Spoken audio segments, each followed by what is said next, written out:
Hi everybody, and welcome to the first video of the Green Malt channel. My name's Chris, and I'm coming to you from Toronto, Canada, and this is going to be a very bare bones video. It's just going to be me in my easy chair talking about whiskey I greatly enjoy, and hopefully kind of illuminating a few things for anyone that's listening. I have some ideas about what I want to do in the future, but I'm just too excited to get this thing going, and those will come in time. I did post a blog recently on thegreenmalt.com that kind of described in a little bit of detail what led me to want to do this and where I'm coming from as a sort of a Scotch enthusiast. I'm not going to go into that right now because, frankly, most people probably don't care and they just want to hear about the whiskey we're going to talk about. But for anyone that does want to read that, I please would love it for you to visit thegreenmalt.com and read that. But for everyone else, let's talk about some Johnnie Walker. So yeah, this is the first whiskey I chose for my video series, and yes, it is a Scotch blend, but as sacrilegious as it might seem, I have some very good reasons for doing that. It's not a single malt, but it's very good.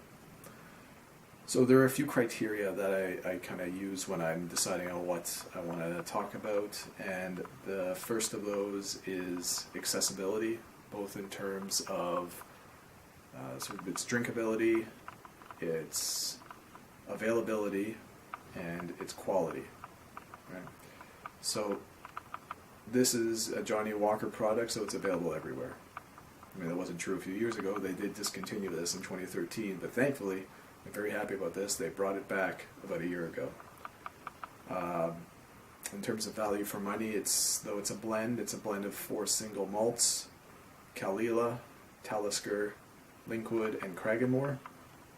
And it's a 15-year-old age statement. And here in Ontario, it cost me about $80. So I don't know where that falls in the price points for other regions of the world, but for Ontario, getting an $80 bottle of whiskey that has a 15-year-old age statement on it, that's darn good value, if it's any good. And so that's criteria number 3, it's quality. And quite frankly, I think this is very good quality. And Johnnie Walker and Diageo, being the parent company of Johnnie Walker, as well as the 4 distilleries that I mentioned earlier, and many others, they take a lot of flack, and rightfully so in some respects.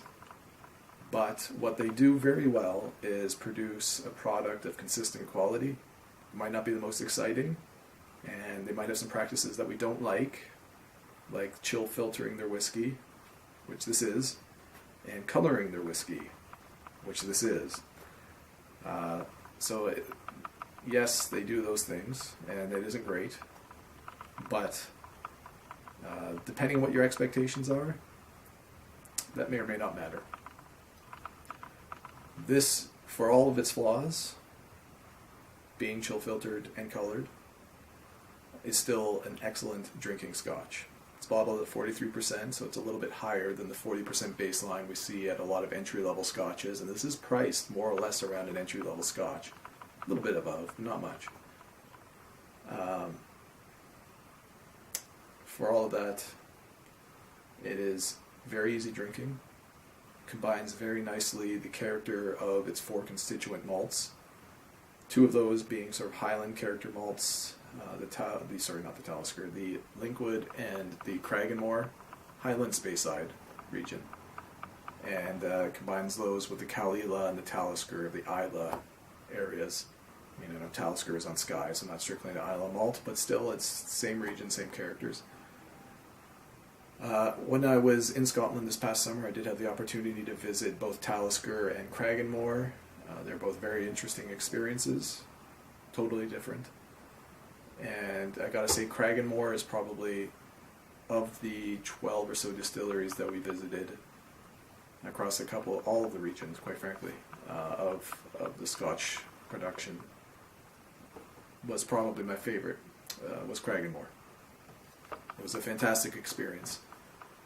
both because of the people and the buildings and just the whole package. It was great.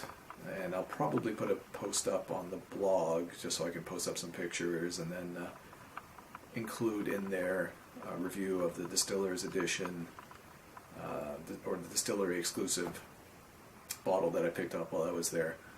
I don't think it really fits into the criteria of what I want to do in the video reviews, but it's a very good malt and something I'd like to talk about. So, on to the whiskey. I did pour this before starting the review because it's 15 years old. It should sit in the glass at least probably about 15 minutes before drinking it. I have not added any water.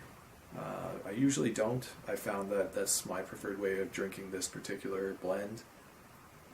That is almost unique for me. I almost always add a little bit of water depending on the alcohol volume of the drink and depending on the intensity of it and its own character. I'll almost always add water.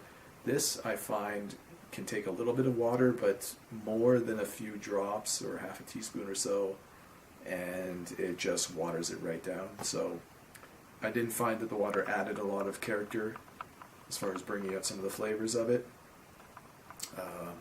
So it's one of those rare ones that I do drink neat.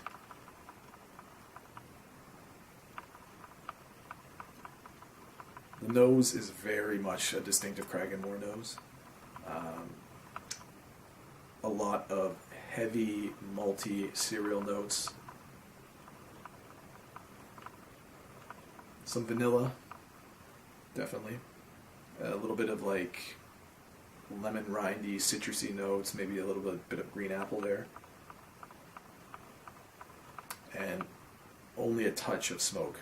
Not very much smoke at all in the nose, which, knowing what I know about this, is a little bit surprising, but it is, for all that it is a blend of two Islay style malts and two mainland malts, it is the mainland malt that really carries this drink for the most part, so the peat and the smoke is very understated.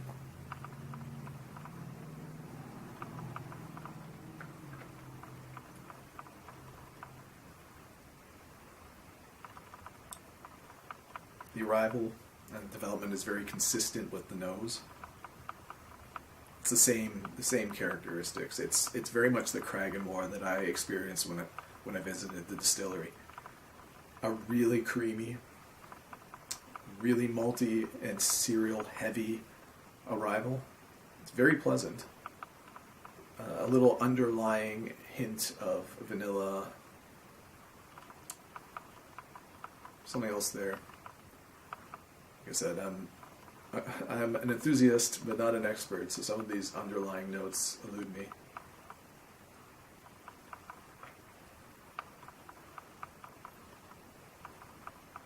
Definitely vanilla. That hint of citrus that I talked about on the nose. And a little bit of spice to it as well. Only a little. But the finish is really interesting because that's when the Talisker and the Caol really kick in. It's a very gradual, smooth arrival, very creamy arrival. And then through the development is when you get that little kick of smoke. And it is only a little, but it's what really, for me anyway, differentiates this from a lot of its comparable competitors, especially from other Johnnie Walker products, quite frankly. At some point I'll probably do, just for the heck of it, do an episode where I go through every Johnnie Walker whiskey in the range, at least the ones that are readily available, and talk about all of them one by one. But for what really sets this apart is the quality of the constituent components and that little extra kick at the end, because that's not normal for Johnnie Walker at all.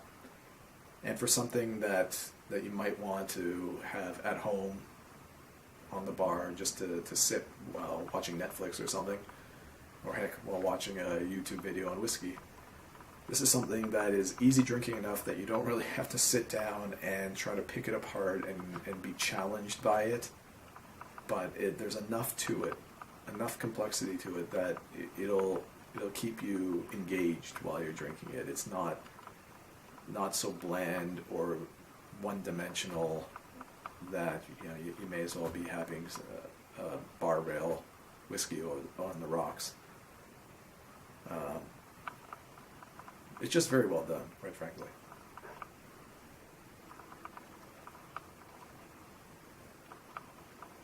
Yeah, very interesting because it's 4 scotches, and you can kind of separate them 2 by 2 based on their regions.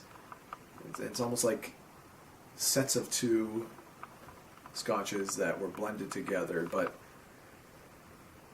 they didn't blend seamlessly. It's almost, 2 of them start off, and then the other 2 pick it up through the finish and carry it home. And I think in a lot of blended whiskeys, it would be unpleasant, but somehow the way that this is carried off, it's very nice. The smoothness into the slightly smoky finish, it's great. It's almost like maybe it's like the Scotch equivalent of eating a lightly toasted marshmallow over a campfire. You get that sort of creamy, sweet, and then it kind of finishes off with a little bit of that ashy smoke on the end, but they complement each other so well. That's kind of what this is. It's very sweet, very smooth, but very sorry, not very, but a little bit of something different on the end. So I think I'll leave it off there, or I'll just ramble nonsensically for the next half hour. And thank everybody for joining me on this first video. I hope to have them out fairly consistently going forward, and I think there'll be some changes to the set design, but that'll come gradually over time. Highly recommend this. I would call it, for all the criteria that I set out, I would call this an A, not because I think it's up there in the top echelons of the whiskey world, but for the combination of experience, for value for money, and accessibility, both in terms of availability and being something that someone who is relatively new to Scotch can come in and enjoy right away. It's just a great all-around package, and it's something that I'm always going to have on my bar now going forward. So yeah, I would call this definitely something that for any Scotch enthusiast is probably a must-have. So thank you, everyone. Again, I'm Chris, and this has been the first video on the Green Malt, thegreenmalt.com. Take care.